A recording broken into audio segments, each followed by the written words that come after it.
आम पाई नारी सशक्तिकरण केवल एक स्लोगान किंबा भोट बैंक नुहे। राज्यर सबु शिक्षानुष्ठान विशेष भाव कॉलेज और विश्वविद्यालय कैंपस को सुरक्षित अंचल भाव घोषणा करा जिवो एवं कैंपस गुड़िकरे मद्यपान और निशा सेवन को संपूर्ण रूपे बारण करा जिबा सहित अणछात्रंकर असामाजिक कार्यकलाप को संपूर्ण भाव दमन करा जिवो। ओडिशा रे वर्तमान 12टी सरकारी मेडिकल कॉलेज थिबा बेले ढेंकानाल जगतसिंहपुर भद्रक और नवरंगपुर ठारे सरकारी मेडिकल कॉलेज खोला जिवो। एही क्रम रे ब्रह्मपुर मेडिकल कॉलेज रो उन्नति करा जाई ताकू एम्स प्लस करिबा पई सरकारक पाखरे प्रस्ताव अछि।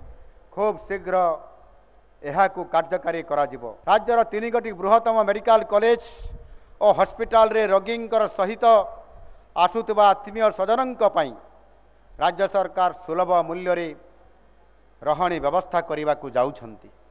एथिपाई प्राय 250,000 सुविधा व्यवस्था करा जाउ। तेबे आम राज्यर पछुआ अंचलर लोकंकर आवश्यकता को दृष्टि रे रखी गरीब कल्याण अन्न योजना को आउ पादे आग को नहीं अधिक चाउल जगै देबा को आम सरकार निष्पत्ति नहीं। यही निष्पत्ति अनुजाई 8टी केबीके जिला सहित बौद्ध गजपति और कंधमाल समुदाय 11टी जिलार प्राय 27 लाख ऊर्ध्व हिताधिकारी परिवार को 3 मास पई मासिक 5 किलोग्राम अतिरिक्त चाउल मागणारे जगै देबा पई निर्णय करा जायछि। एथिरे समुदाय 21,082 मेट्रिक टन अतिरिक्त चाउल बंटन करा जिवो।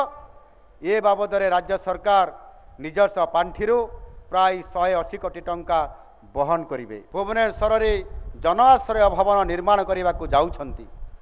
एठारे स्वल्प खर्च रे लोके रही निज निजर कार्य सुविधा रे करि परिबे। एहार निर्माण कार्य खूब शीघ्र आरंभ हबो। पीएन ठारू आरंभ करी आईएएस पर्यंत सबु दुर्नीतिखोर अधिकारी सरकारक स्कानर रे अछंती।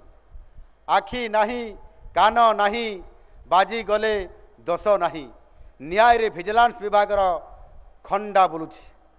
प्रथमे कार्यानुष्ठान नियाजिबो परे पदपदवी देखाजिबो। दुर्नीतिखोरंक प्रत्येकटी रात्रि भय एवं विषाद रे कटिबो।